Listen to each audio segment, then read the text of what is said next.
The fear of being fired is a common concern for many people. However, what if your job were at risk without you even realizing it?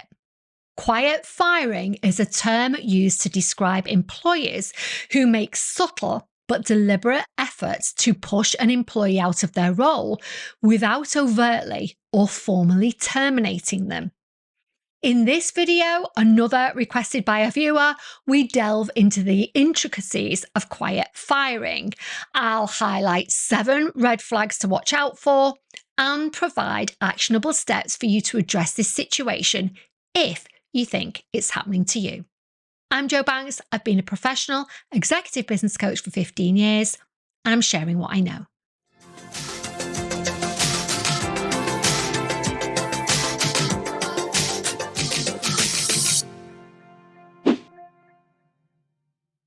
So let's start with understanding quiet firing.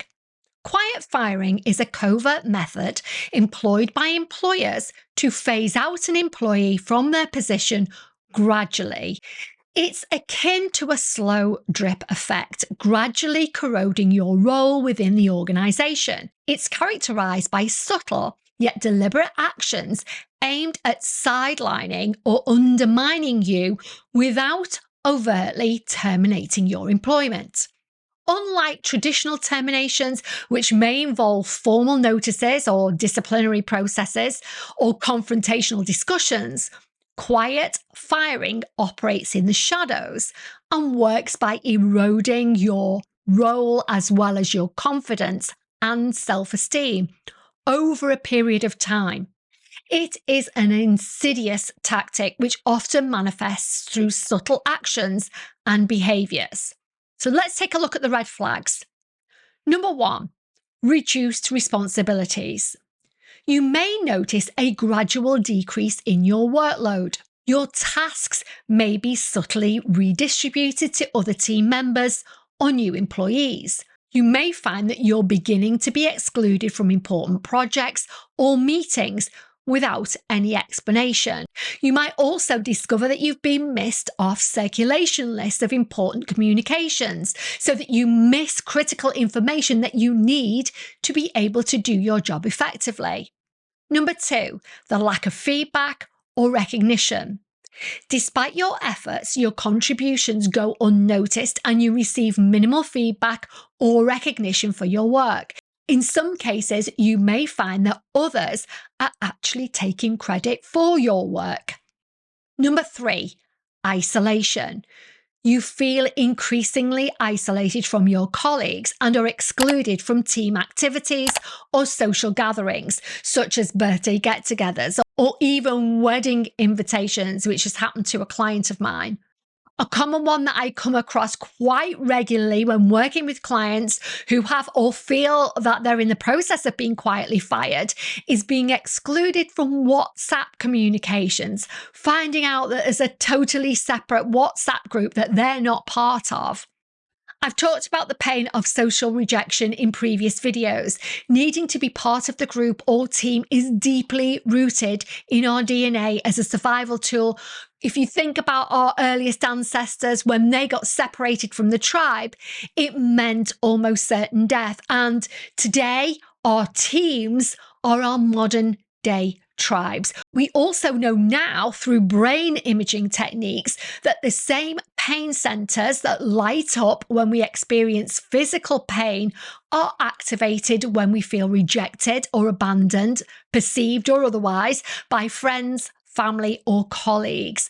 So enforced social isolation literally feels painful. Number 4, micromanagement. Your boss begins to micromanage your work excessively, undermining your autonomy and confidence. They want to look at every little thing you do and judge you harshly, usually without any evidence. Number 5, shifting goals and expectations. You experience ambiguity regarding your role, objectives, or performance expectations, making it difficult to meet changing standards. What was acceptable one day may not be the next. This type of inconsistency causes confusion and feelings of insecurity because you don't really know where you stand from one day or even one task to the next. Number 6, negative performance reviews. You receive disproportionately negative performance evaluations despite your efforts to meet expectations. Incidentally, you should never find out in a performance review that you're underperforming. Good managers and leaders will talk to you constructively as and when problems first occur. No underperformance should come as a shock. It's a huge red flag for me when clients tell me that the first time they found out that they were doing anything wrong was in a formal performance review. That's actually more common than it really should be. Number 7, unexplained changes in behaviour. You notice sudden changes in your boss's behaviour towards you, such as becoming distant or dismissive. I've talked in many videos about narcissistic bosses and the narcissistic abuse cycle. Step 1 is love bombing, where they are data mining, making you feel amazing so that you let down your guard and tell them information that they can use against you at a later date. And in the second phase, the evaluation, you will see a distinct change in their behaviour. It typically starts with one small thing, a put down, a passive aggressive comment, just something that makes you feel uneasy. However, it typically escalates. Of course, any one of these things might mean nothing on their own. It might just mean that your boss is new to managing people, or they've got some personal stuff going on that means they've taken their eye off the ball, or they're finding it hard to manage their own stuff. However, if any of this behaviour is sustained, or there are a number of these things happening together, I would proceed with caution with that manager. Strategies for dealing with potential quiet firing. If you suspect that your boss may be quietly trying to fire you, it's essential to take proactive steps to protect yourself and address the situation. Here are some strategies to consider. Number 1, assess the situation. Take a step back to objectively assess the dynamics of your workplace.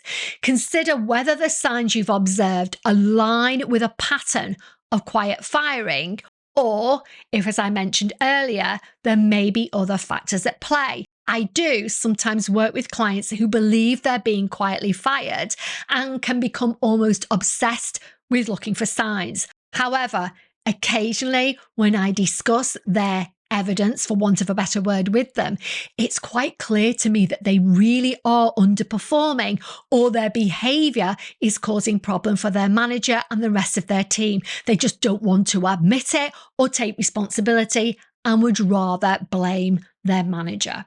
So it's critical to remove the emotion from what's happening, which I know can be hard, but really look at the facts and your role in what's happening. Consider whether there may be legitimate reasons for the changes you've noticed, such as organisational restructuring or shifting priorities. However, that said, please do also trust your instincts. If you feel that something isn't right, it usually isn't, but try and tackle things quickly, nipping things in the bud. Number 2, document everything. Keep detailed records of any interactions, feedback, incidents that may be relevant to your situation. Dates, times, witnesses, as well as physical evidence, such as texts, emails, performance review paperwork are all essential. This documentation will provide evidence to support your case if you need to escalate the issue. Your HR department will not be able to do anything without the evidence. Number 3, seek clarification. If you're uncertain about your role, performance expectations, or any changes in your workload, schedule a meeting with your boss to seek clarification. Approach the conversation with an open mind and willingness to address any concerns they may have. After the meeting, summarize the key points and email them to your manager as a record of the discussion. So many people don't think to do that. And afterwards, it can be difficult to prove what was said at some later date. It can often end up in the he said, she said type situation. You might even want to send a copy of the discussion to HR to put on your file. Number 4, express your concerns. If you notice any red flags or behaviours that raise suspicion, do not hesitate to address them directly and quickly with your boss. Express your concerns calmly and professionally. Be prepared to give examples to support your observations. And I highly recommend that you do some preparation for this conversation. Otherwise, it can go pear-shaped very, very quickly. So what do you need to do to prepare? Number one, think about how you will open the conversation. I recommend literally scripting a 90-second opening so that you're not fumbling over your words. Quite often, that opening sentence can be the hardest. So script it, rehearse it. Number two, have the examples to be able to talk to them about clearly. And while you're doing that, remember to tell them how their behavior is making you feel. That's quite a crucial one. Number three, consider, so before you have the conversation, think about what their reaction will be and how you're going to respond. You know your manager. So taking some time out to consider what they're going to say and how you will counter their argument will be hugely useful and really empowering. This is the step that most people don't think to do. Number four, arrange the meeting sooner rather than later. Don't put it off. These things never get better on their own. It's always preferable to try and tackle these things quickly and early on. Number five, seek support. Reach out to trusted colleagues, mentors, or HR representatives for advice and support. They can often offer valuable perspectives and guidance on how to navigate the situation effectively. A coach like myself or a therapist is also amazing for this. We are completely impartial and can see things from both sides. If you manage to get an executive coach like myself, especially one with HR experience, and I spent almost 20 years in HR before establishing my coaching practice 15 years ago, we can help you navigate the legal aspects of a case too, which I'll come on to in a little while. Number six, consider your options. Evaluate your options carefully, including the possibility of seeking employment elsewhere if you feel that your current situation is untenable. However, avoid making impulsive decisions without fully understanding the implications. In HR, we frequently refer to something called the psychological contract. For example, if you've been bullied in your job, or worn down to the point of exhaustion, you may lose all faith in your employer. When that happens, it's almost impossible to get back. And if that's the case for you, it's always better to cut your losses and leave. And I really want to be clear about this. No amount of money is worth you losing your mental health over. None. Number seven, know your rights. Familiarize yourself with your rights as an employee, including protections against discrimination, retaliation, or wrongful termination. If necessary, seek legal counsel to explore your options and advocate for fair treatment. By law, in the UK, every employer must have a grievance procedure, and you must go through that entire grievance procedure if you want to make a claim against your employer. It's a legal requirement. You'll not be able to go to court and win if you haven't first gone through that procedure. If you are in the UK and you want more information on that, visit the ACAS website, the Advisory, Conciliation and Arbitration Service. It's a free government-run service, and there's even a manned helpline. So if you're not in a union and you have concerns, I highly recommend speaking to them. It's completely free. Unfortunately, if you're outside the EU, your rights as an employee may be considerably less. I've had a couple of US subscribers message me and ask if there's an equivalent US version of ACAS, and unfortunately, I don't think there is. So if you feel you're being unfairly treated, I recommend seeking your own legal counsel. Again, I'm guessing that they will want evidence to be able to proceed with any type of prosecution. So no matter what country you live in, the evidence that I bang on about in practically every video is critical if you wish to pursue any type of claim against your organisation, internally or through the legal system.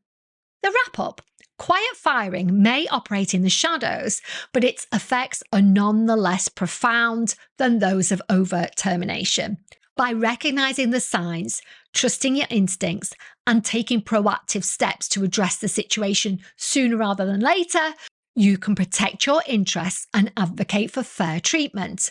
Remember, you have the right to a workplace environment that values your contributions and supports your professional growth. By asserting yourself and seeking support where needed, you can navigate the challenges of quiet firing with resilience and determination, and keeping your mental health intact, which is far and above anything else. It's so critical. What next? If you have any words of wisdom on this topic or any questions you'd like me to answer, please leave them in the comments section below. I really do love interacting with you all and very much value your feedback. If you enjoyed this video, please be sure to like, comment, subscribe, and hit that notification bell so that you don't miss a thing. Finally, as always, a huge thank you to everybody who stays until the very end, and thank you so much for all your support. It means the absolute world to me.